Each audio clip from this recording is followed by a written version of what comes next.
Team today, a resilient, tough, hard-fought SEC win. They are hard to come by, and I think that's a really good football team we just played. I said that all week. When they don't turn the ball over, they're hard to beat. They did not turn the ball over. They got a physical back. They do a really good job defensively. So a lot of respect to those guys. I thought it was really hot today. Our guys and their guys struggled a little bit with the stamina part. But I was proud. Carson stood in there, made some really key throws, made some really good decisions with the ball. I thought we used the backs well in terms of the amount of play those guys got. So, thanks. First question. Kirby, how have you felt like you guys have tackled this season? A little horrible on that play, but that's a really good back. When you play really good backs, they're going to break tackles. I was more disappointed in the pursuit than I was the tackling. We did miss one tackle, but there were 7 other people that never got a chance to get a tackle because they were tired, couldn't get there, not hustling. I mean, in football, you got to defeat a block, make a tackle. We defeated a block and missed a tackle.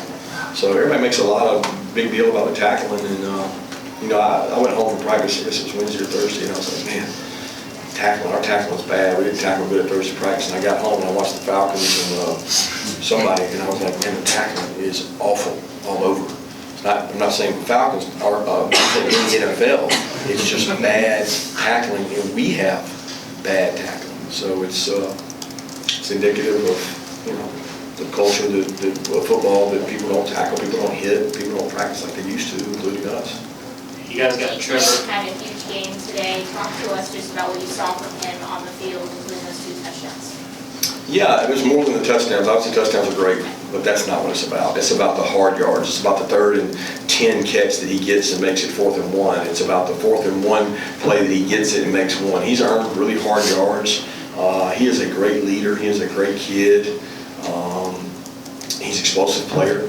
But I thought today he got winded. He got tired. I mean, he was tired in the game. He wasn't as explosive as he can be, but neither was their defense. Neither was the pursuit. I mean, both teams at times were just sloppy. How much confidence did you have calling that 4th down, putting him out there and trying to convert? Well, I thought about what would you rather have on defense? Would you rather have somebody punt it or go for it there? And you feel like you can get a yard when you have to get a yard, and we had enough lead that we could afford to do that. You make that 1-score game, it's a much tougher decision.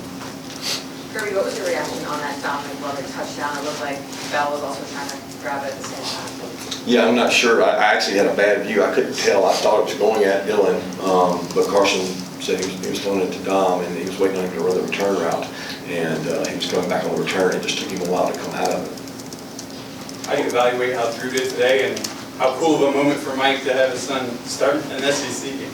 Yeah, Drew has worked really hard. Drew's a tremendous athlete. People don't give him enough credit for 2nd-level blocks, getting downfield, effort. I mean, he is probably one of our highest effort players, because every play he's running downfield to go hit somebody. And I was really proud of him, and it was a great moment. He was a ring bearer at my wedding, and just got a lot of respect for Drew and the way he works, and to see him grow up and just be the great man and person that he is, and I was happy for him to have success today. Kirby, I know every week fast starts are obviously an emphasis, but how nice was it to see you guys score early, and how much did it just help you guys moving on in the game? Yeah, I don't even know if we started fast. I mean, I guess we did. I guess you count that as starting fast, but I don't count it when we have a 3rd and 13 and give it up on the screen. That's not starting fast to me.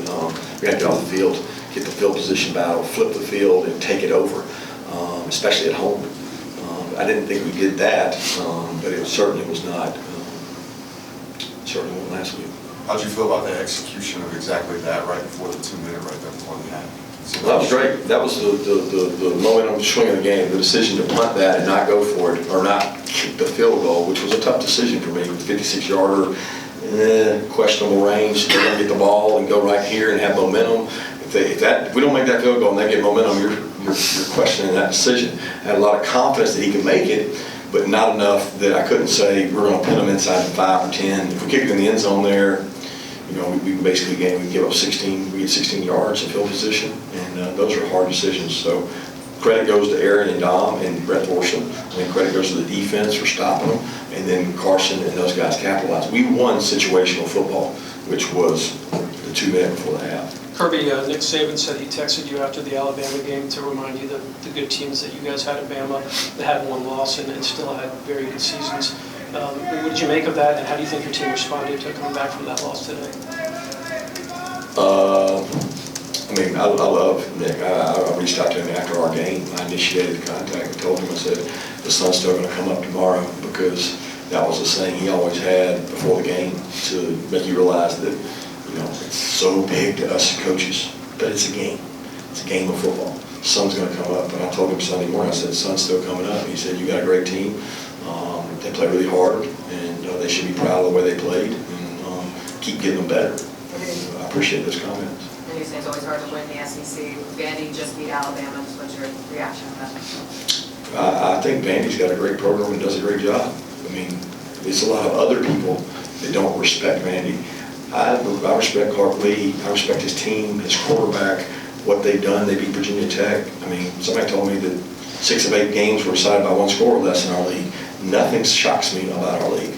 So, Texas A&M, Missouri, welcome to the SEC. It's hard every week, and I got a feeling that it's not going to stop. It's a consistency in performance, and when you ride the wave of emotion, you get caught on the bottom of the wave sometimes. And we're just trying to do this. We're just trying to keep getting better and keep getting better. London had a few big catches. How big was getting him back today? Oh, it was awesome. That was crazy to be where, I didn't know how long it was going to be, and then I got a call, he can play. And I'm like, what?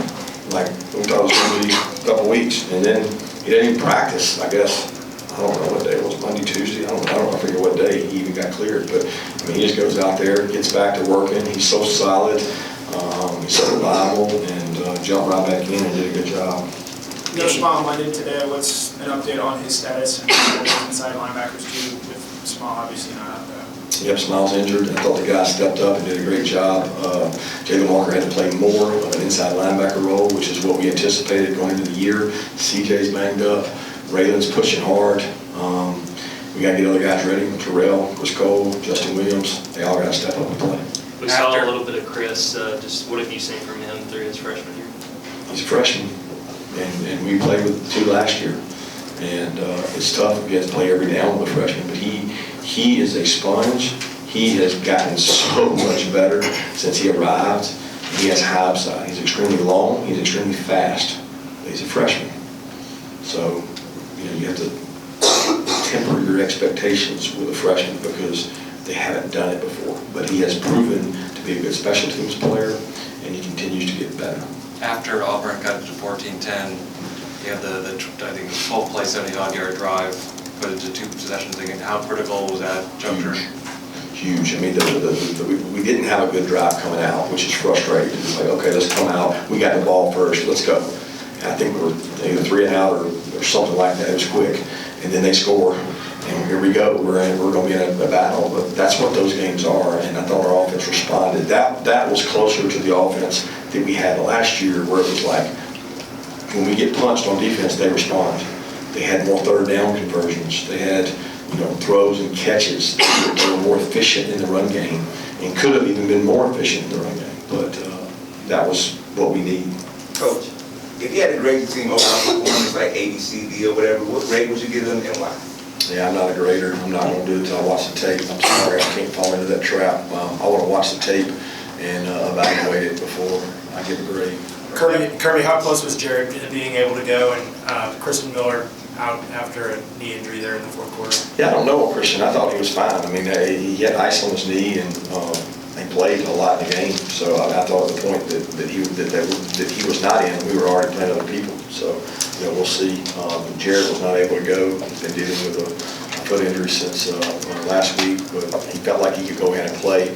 If he had to be the backup in the emergency center, he felt like he could do that. So we were going to use him as that if we needed to. But how helpful is it having a back like Nate Frazier or be able to come in with fresh leg down in the 3rd and 4th quarter trying to run, get some run? Yeah, it's great, but I don't want to use him in the 3rd and 4th quarter. I want to use him as much as we can. But it's hard when you got, you're trying to feed 3 guys there, and I got tremendous confidence in all 3 of those guys. And each one of them, sometimes you just got to ride a hot hand with who's going, and each one of them is going to continue to get better. That fourth down stop that Jaylen Walker had where a week ago, Alabama scores going to the outside at Jaylen.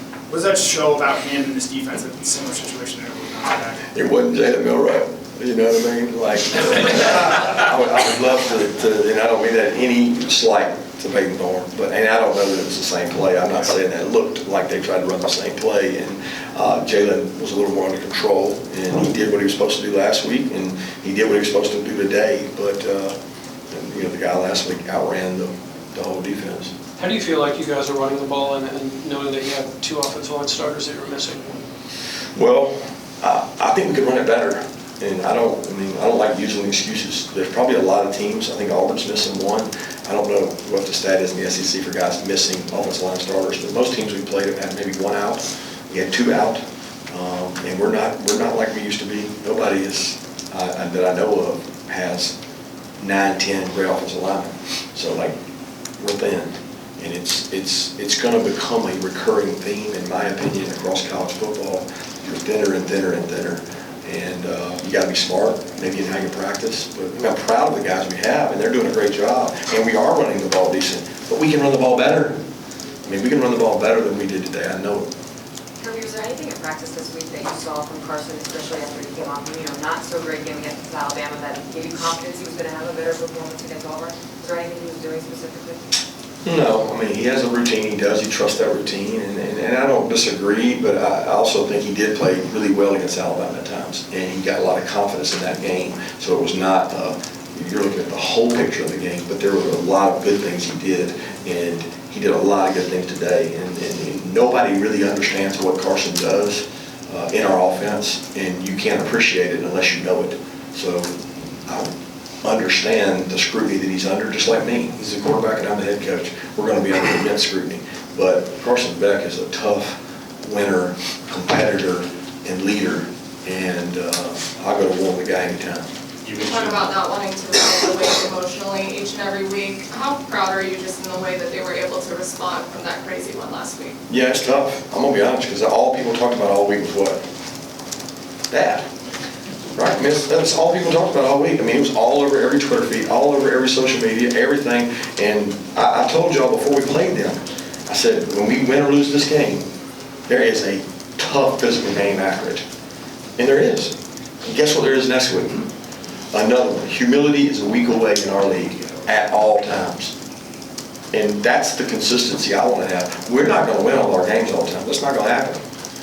I want our fan base to appreciate what we have and give their all and be unbelievable with crowd noise and make energy and just make home games, because we need it to be tough on other teams to play here. But it's not. It's not the same as it's been in the past. It's got to be energetic. It's got to already know it was hot today. It was hot today. It was hot on our players too. And our players pushed through it. So I'm really proud of this team, because I thought it was a tough week and we answered the bell. You mentioned the offense on that touchdown drive in the third quarter looking like the offense from last year. What do you need to see from that unit to maybe play with more of that consistency that you mentioned earlier? I mean, just play with more consistency. I mean, we still have plays that are like play where Arian's running, we're going to take a touchdown shot, and he thinks Carson's scrambling, so he breaks off the route, and we throw a long incompletion last second 10. I mean, you cannot waste plays. You might throw incompletions, but you can't waste plays. You might not block a guy, but the back's going to make you miss. You can't waste plays. And I don't know. I can't say how many plays we wasted today. We were much more efficient. But we've got a quarterback, an offensive staff, and offensive players that can be efficient. And there's teams that they screw it up. I mean, jump off sides, can go the wrong way. We usually don't do those things. We're very efficient. We have to maintain that. Kirby, when you have a week like this where there's so much talk about that last game, how do you help the players block that out? Can you prevent that? I just keep telling them about Auburn, and say that this is a war. This is it's a rivalry game. It's hard. They're a 5-0 team. If they don't turn it over, they're 5-0. How would you feel and prepare for Auburn if they were 5-0? Because that's what they are in my mind. Because I can't promise you turnovers. Those are like random. So our focus was on them all week. I think our guys wanted to get that taste out of their mouth and go play. That helped. We talked about earning the right to cut it loose. We really had not cut it loose in the game, and I don't know that we did today, but we were closer to it. Coach, can you talk about Dan Jackson and his growth? Yeah, he's an awesome kid, man. What a great story. And this is one of the greatest stories in college football that nobody talks about. I mean, the guy, he didn't like walk on because we called him. He got in school here and said, hey, coach, I'd like to play football at Georgia. Like, we didn't recruit him. We recruited Lad McConkey. We recruited these walk-ons. This guy showed up at our doorstep and as a starter, competitor, blocking field goals, didn't have to come back this year. I mean, he's like, I don't know, coach, He came back because he loves this place. He loves Georgia. He don't do it for him. He don't do it for money. I mean, he's never asked for anything.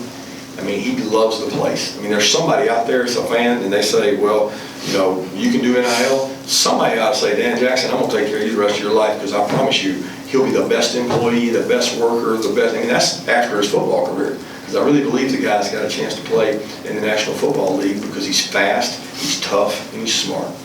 Got time for one more question? Coach, you struggled to stop the outside run at times. Would you attribute that to the pursuit issues you were talking about earlier? No, I would probably attribute it to the fact we're in a 3-down front. They blocked Odd Mug, and they brought a guy around the edge, and we didn't do a good job handling that. We didn't strike blockers and get off. You got to do sometimes what you call open a can of whoop ass. We didn't do that.